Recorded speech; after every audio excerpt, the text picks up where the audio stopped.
Real quick, I just want to say I thought we were gonna get swept before the series, and I'm gonna keep it all the way funky. I'm not the type of nigga. I don't backpedal or nothing. I stand on it. Hilarious. Yeah, I told everybody I know we were getting swept, and if we kept at least one game within 10 points, I was gonna be happy. That's a direct quote. Nah, that's but crazy. hey, Before I go, I do need to say something regarding Nas.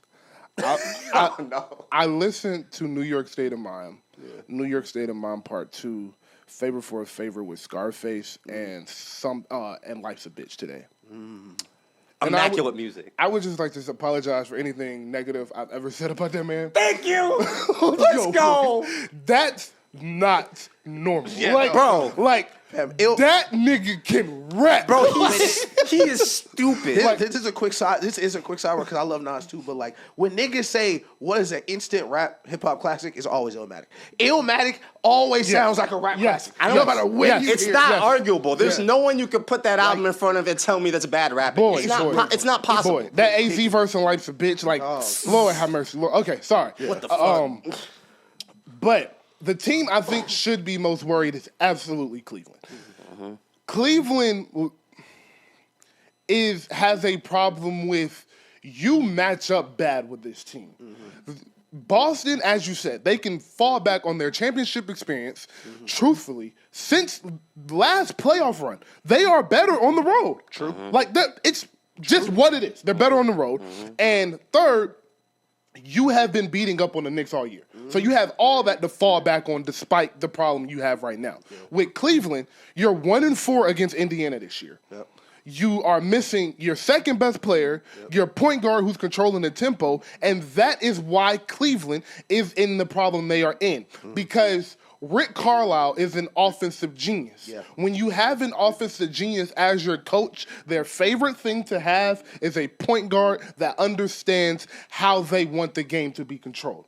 Tyrese Halliburton and the Indiana Pacers do an excellent job of controlling the pace, and without Darius Garland, Cleveland is just up and down and at a pace they don't want to play at, which is why Donovan was exhausted yesterday because Indiana starts the offense with 21 seconds on the shot clock. So Cleveland is in a world of trouble, and it wouldn't surprise me if they get swept. It wouldn't surprise me at all. If DG don't come back and Mobley don't play the next game and they lose game 3, they're getting swept. That's 1,000% a fact. And the biggest thing that stood out for me with the Cavs Pacers before I hate on Tatum is something that you always talk about in the playoffs is the Cavs aren't getting no easy buckets. None. Because Darius Garland isn't there to set the table for everybody.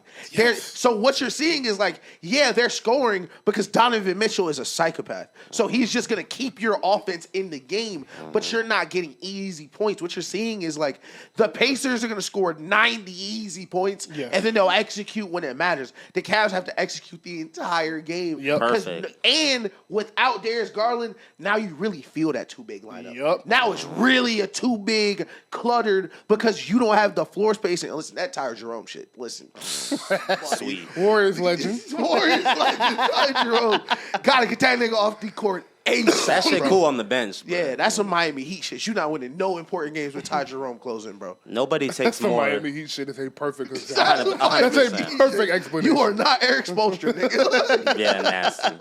Nobody takes more open shots than the Pacers, bro. No one. Nobody. It's just so easy for them. And the thing with the injuries is I haven't heard a peep about when they expect DG back. That's the thing. They don't even know because it's a toe. So it's it's just gonna heal when it heals. I know Stephen A. don't give a fuck about sports more. That nigga got on TV and said, nigga got on TV and said, I know it's a big injury, but come on, bro, you just gotta try to play. That nigga, I didn't know you right. Stephen A. Smith don't give a fuck. That nigga looked in the camera like you just gotta lock in. Fine. He was like, they need you, bro. Yo, that shit is crazy. No, that's funny as hell. But Boston, New York, I know it's a hot topic. We want to talk about it. Let's go ahead. Take it away. You deserve it. No, I want to ask you. I know this is for you. What's up with your boy? What's up with your man? Hey, Nelson, can you answer a question for me? Listen, I'm with you. Because I tried to defend him, too. Can you answer a question for me? Where's Luka right now? Okay. That's fair. All right. Cancun. It's Luka. Then What time does he play basketball? Am I confused, or is Luka at home right now? What time do the Lakers play? Is it on NBA TV? Yo, hold on. Before you continue, let me tell you how similar we are. We in this 2K chat with this nigga who be trolling about Steph. Every morning since the Lakers have been eliminated, I wake up like, what time do the Lakers play tonight? Where is Braun on my TV? Bro, yo, that's how alike we are. Like, I've been waiting to say that shit all day. But okay, seriously, Boston reminds me of the Denver Nuggets last year.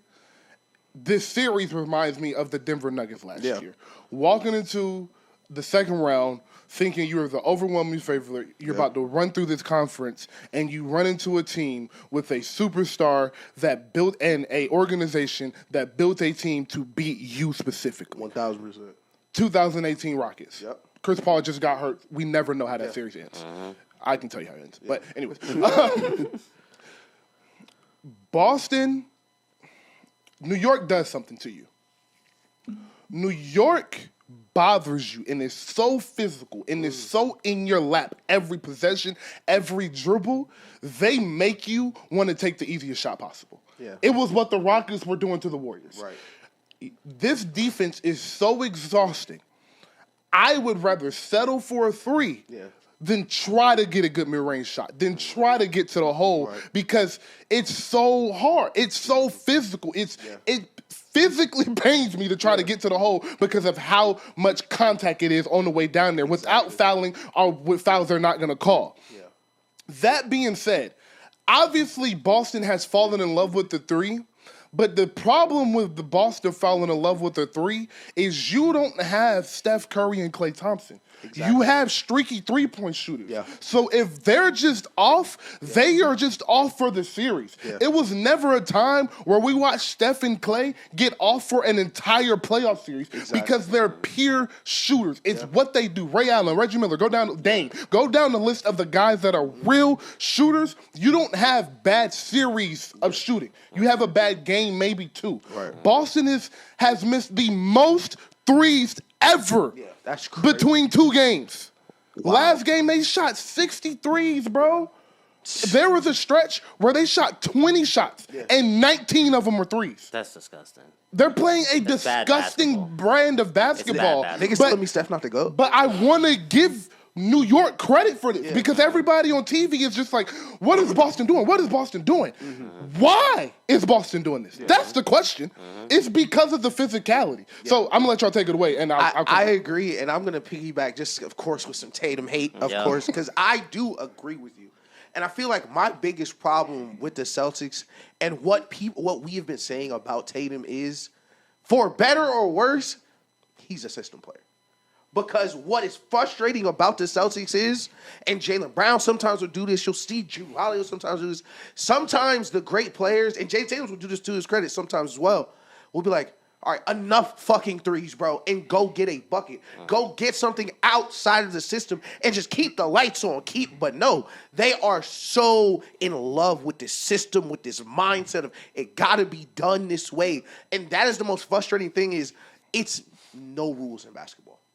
It's almost like I'm one of those people, I hate absolutes in real life and absolutes in sports. Hey, when people be like, that's a bad throw, like, there's so much in context. Like, that's a good open shot, says Joe Mazzulla, because it's open in the corner. Mm-hmm. Well, if you've just missed 16 of the last 18, maybe it's not open anymore. Like, some shots are open for a reason. And what you're saying is why such a bad matchup for the Celtics is the Knicks force you into that path of least resistance. It's like, this is kind of what we want to do already, and you're giving us this excuse. Like, all right, they're physical. Tatum at the postgame, like, we should play without the refs. Shut up, bro. Like, dog, that shit is so annoying. Said that? He said we should be playing without refs. Like, dog. That's the playoffs, Like, he didn't even watch the Western Conference playoffs yet. I want to piggyback off of what you said because that was exactly where I thought you were going to go. Yeah. And how I wanted to wrap up what I was originally saying was those moments, the 20-2 run they just went on in game 2, which is atrocious, and the just the entirety of the fourth quarter and game one as well, are the moments I'm looking for Tatum to prove why he's supposed to be the face of the NBA. Why I'm supposed to be validated and saying he's better than Luka Doncic. Why we're supposed to be having a conversation after they repeat, is he the best player in the world? Those are the moments where Jason Tatum is supposed to show you I'm a 6'9", 6'10" forward and nobody can stop me from doing anything I want to do on this court. Literally. And in those moments, Ash has just said well, that's not what the system says us. Literally. That's not what the system says to do, so that's not what I'm going to do. Right. And that is a problem with his mentality, with the shape of who he is. And that comes with going to Oak Hill, playing within the system. Going to Duke, then playing within the system. Then coming to the Celtics with all of that talent and playing with the system. And like you just said, going to play AAU, and it's 9 NBA players on your team, so you're playing within the system. So you've never had to go take 25, 30 shots, which is why we always say in the playoffs, I love volume shooters. Fuck that shot percentage. Go get me a bucket. Get them hoes up. Because I just watched the New York Knicks go on a 20-2 run in the fourth quarter, and not once did Jason Tatum come off a pin down, catch it at the mid post, and say, you can't guard me. It was none of that. Right. And then what happened at the end, Nelson, when they needed a bucket? Full court, straight to the hole, dunk. You can't fucking guard me. Where has this been? Right. Where has this been? Exactly. But again, I need to give New York credit because they are playing their asses off. Nelson, take it away from the perspective of what has surprised you the most about what New York has been able to accomplish? One thing that I'll really say that I underestimated is I'll say I don't think any of this is possible without the Detroit series. That's a fact. I think that think that was a really shout out Barry. For sure. Always. Shout out Barry. Hey, GG's my boy for sure. Yeah. Hey, but I think that was the perfect team because listen, like I said, if you've been following my Knicks takes throughout the year, you know what I'm saying? I had not many expectations for us. We got swept by pretty much every contender throughout the regular season. Yeah. You know, I'm not a believer in Tibbs, so on and so forth, all these things. I think that we got the most gritty matchup that really, you couldn't fuck off. And it's as a 3 seed playing a 6 seed and, almost getting humbled a bit. They was trying to punch us in our teeth. Yeah. And I really think that, coming out on top and punching them back and really getting their footing, I think stepping into the Boston series has allowed this to be possible. Can I add real quick? Winning 3 games on the road as well. 100%. 100%. Yeah, I think they're comfortable on the road now. Exactly. I think that they don't think there's nowhere they can't play and get a dub. And playing down, even in the Pistons series too, there was just so many, I know it's a game of runs and we see it across the NBA now. It's not nothing new, but that team is comfortable no matter what the fucking score is. That we are going to go and get some buckets. Yeah. And I think, listen, and real quick sidebar, but niggas was trying to tell me K was the best point guard in the East, and we got to we gotta talk about the clutch player of the year, Jalen Brunson. We gotta give credit to Jalen Brunson. Listen, I don't know where the team's gonna go. I'm not gonna get ahead of myself, but I'm saying niggas told me nothing was possible with him being the best player on the team. We gonna see what happens. I'm niggas. He is niggas. It's multiple niggas. It's multiple niggas. I am niggas. I ain't gonna lie. It is multiple niggas. But listen, at the bare minimum, he's not going to fuck off. If we lose, it's not going to be because of him. Yeah. I can feel confident, that's a superstar of my team. Yeah. You know what I'm saying? For sure. And he's emerged, and